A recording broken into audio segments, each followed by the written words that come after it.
The Yankees were back on television today and returned home to take on the Tampa Bay Rays.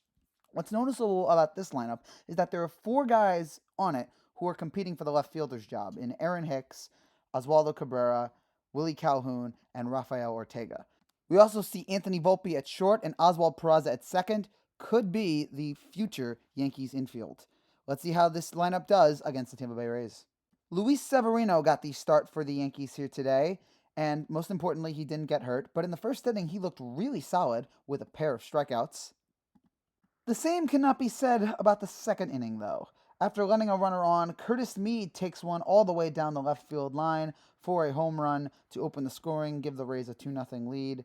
And then immediately after that, Tristan Gray takes one this time to right field for a home run. Rays lead 3-0. Second straight start for Sevy in which he is not at his best. Not an encouraging sign so far here for Severino. Though a weird positive happened for Sevy in the second where he got a strikeout via the pitch clock. I hope you all take back any complaints you had about this thing. It is genius. Bottom of the second inning, I'll just tell you this right now. I have never felt worse about a Yankees home run, spring training, regular season, postseason, than I have today. This home run. Aaron Hicks takes one deep into right field to make it a 3-1 game. And the reason why I'm upset about this is that you know, and I'm sorry to be graphic, sorry to any kids listening to this, but you know that Brian Cashman watched this and got off to it. You know he popped one right in his pants after seeing this. You know this is all the validation he needs to assure that Aaron Hicks is going to be the starting left fielder. And even though I will say this was a good looking at bat for Hicks, it was both hands were on the bat. He had a very nice follow through.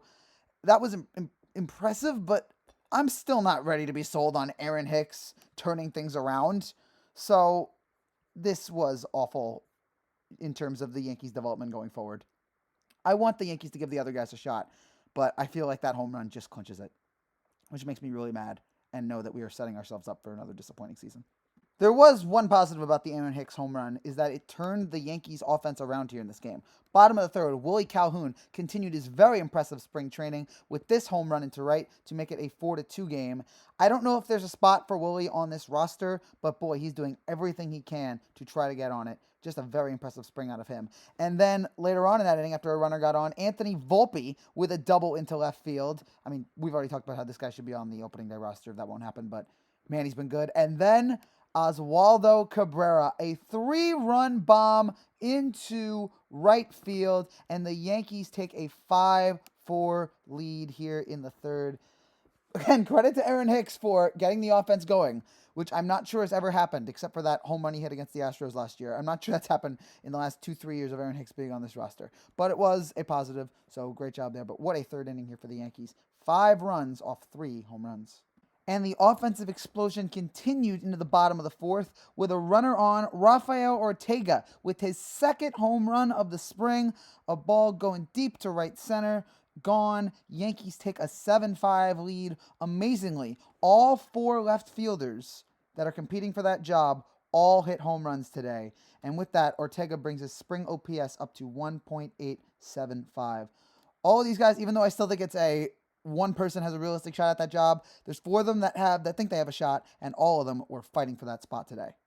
The Yankees would not hold their lead, however. We head to the top of the 5th. Curtis Mead with a home run into center field, his second home run of the day. That cut the deficit to 1. Then in the top of the 6th, after a balk that brought home a run, Ronnie Simon with a 3-run bomb into left center to give the Rays a 10-7 lead.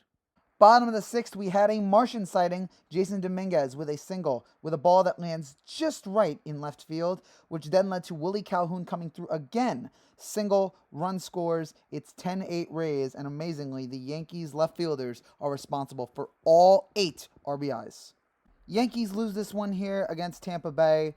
Storyline, as we pointed out, was the left fielders scoring all the runs.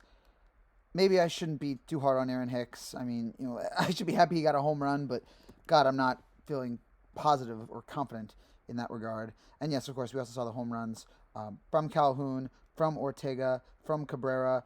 We saw a hit from Volpe, which was nice. We saw a hit from Dominguez. So again, great seeing the young guys. They have really shown up here in spring training. And also, do want to give a little credit to Luis. I was being critical of Severino, but his velocity and pitch movement is in line with his 2022 average so far. So that's an improvement, or that's a good thing in that regard. It's just unfortunately he's just not putting the pitches in the right place so far, and he's just giving up a bunch of home runs. Overall, tough day. Yankees now 5-4 on spring training, but whatever. It doesn't matter again unless we win. What matters is what happens in the regular season. The Yankees just got to keep moving forward to opening day. That's it for now, guys. Thank you guys so much for watching. If you're new to this channel and like to see, make sure you subscribe down below. I'll be back tomorrow as the Yankees take on the Atlanta Braves to round out this week. Take care and God bless.